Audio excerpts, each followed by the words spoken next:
Friday is when everything kind of like went to shit with like a whole bunch of news dropping, including Liv Morgan getting arrested, which sounds worse than it actually is. It was for a weed bust, I guess is what you would call it, getting busted with marijuana, like a certain amount of it in like a baggie or something on Thursday, but it came out on Friday. One of the best mugshots I've ever seen, by the way. And obviously, not obviously, but reportedly, there's no heat on Morgan for it, which is good, because it's really not that big of a deal. I was today years old when I learned that marijuana was still illegal, I guess, in Florida, or at least maybe that amount of it. Maybe she was driving while high. I'm not exactly sure, but doesn't seem like it was that big of a deal. WWE has no heat on her for it, which is great. So just talking about that, your reaction to the news, and also the news that it seems like, kind of on the topic of Morgan, PW Insider reported from a few days ago on that same sentence as far as her being arrested, that when she comes back, she might be in line for a bigger push heading into WrestleMania season. We don't know when she's due back exactly. She might be back in the Women's Rumble. That would be perfect timing. Your thoughts on the Liv Morgan incident from a few days ago and what you could see her doing upon a return to the ring in early 2024? Yeah, I mean, the arrest itself, like I said at first, was like, Jesus. I just saw arrested, and then I saw, like I said, it's just like possession of marijuana. I don't know. It's not that, like I said, every state at this point, it's legal, so, like, I don't know. To me, it's like, I feel like it just is what it is at this point. I mean, like I said, I don't expect there'd be any heat on her, because most states it is legal at this point. So whatever. I don't think it's going to be a big deal. I don't think they're going to make it a big deal. So whatever. Move on from that. As a return, I just feel like I feel like realistically she's coming back soon. It would be the Rumble.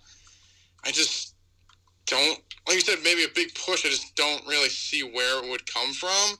I mean, it's seemingly Rhea and Becky, and then Io and Bayley theoretically as well. So not sure exactly where she'd fit in. Yeah, I don't know. Maybe her and Bianca, if that's the route they want to go instead of Charlotte. Mm-hmm. I personally would prefer Stratton over her, but I mean, like I said, it's just tough. They have a ton of good women. I just don't know if there's it's like a jigsaw puzzle. I don't really know you'd put her in. Like, I know Alexa Bliss also kind of like teased that she could be back at the Rumble too. It's like, so then what do you do with her? So yep. They have a ton of women. It just they don't really have a lot of spots for a lot of them. Don't put her in a tag team, hopefully. Jesus Christ. I know. Been there, done that a lot, yeah. Yeah, exactly. So, I don't know. Like I said, as of right now, it doesn't seem like there's a clear-cut place to put her. Because it seems like the titles are they're already rumored matches, and she doesn't fit into either of those. So, we'll see. I like I said, I'm glad to see her come back. I just don't really know what you do with her. Yeah, I know the obviously the set Mania match would obviously have to be Becky Lynch versus Rhea Ripley for the Women's World Championship. But I said this when she first got hurt. What do you think about the possibility of her being a front runner to win the Women's Rumble? Now, I've never been like the biggest Liv Morgan fan ever, but I've become a fan of her work over the years. She's improved a lot. She's very likable. She's still very over. She can lose a million matches. People will still like Liv Morgan. I don't know if I feel like it's lazy to do the tired, you return in the Rumble and win the whole fucking thing. We see that constantly. We've seen that a lot in recent years alone. So maybe not that necessarily. Maybe you can do that in Perth, in Australia. The only issue with that, though, is that Rhea's going to be the babyface in whatever match he has on that show. I would do Rhea Ripley in the main event of that Elimination Chamber pay-per-view in Australia. I don't know if that's likely if Roman Reigns is on the show. He's not currently advertised for it. He should probably be on that show. I don't know if he will be. But you can do Rhea and Liv on that show for the Women's World Championship. I just feel like to come back to Liv and Rhea would make a lot of sense, not only given their history, but also given the fact that it was Rhea who injured Liv and put her on the shelf to begin with only a couple of months ago. Yeah, no, I like that idea too, but like I said, I just feel like she'd be the heel and she's not a heel. Yeah. So, yeah. I don't know. That's I like the idea. Just like I said, Rhea's going to get cheered, so. Yeah. Don't overly love that, but, yeah, I don't know. I really don't know. I feel like like you said, they have so many women they just don't have spots for.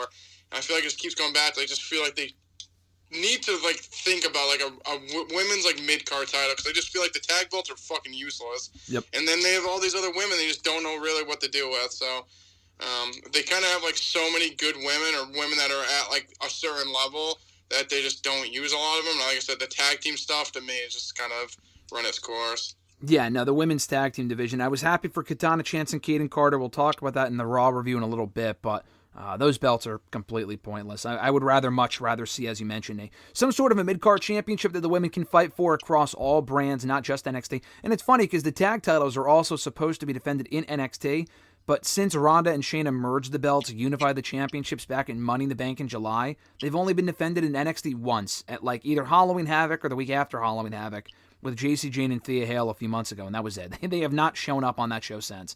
So I would do the same thing. How likely that is, I don't know. Triple H seems pretty adamant about those women's tag team titles for whatever reason, but hopefully at some point they can move in a different direction with those belts.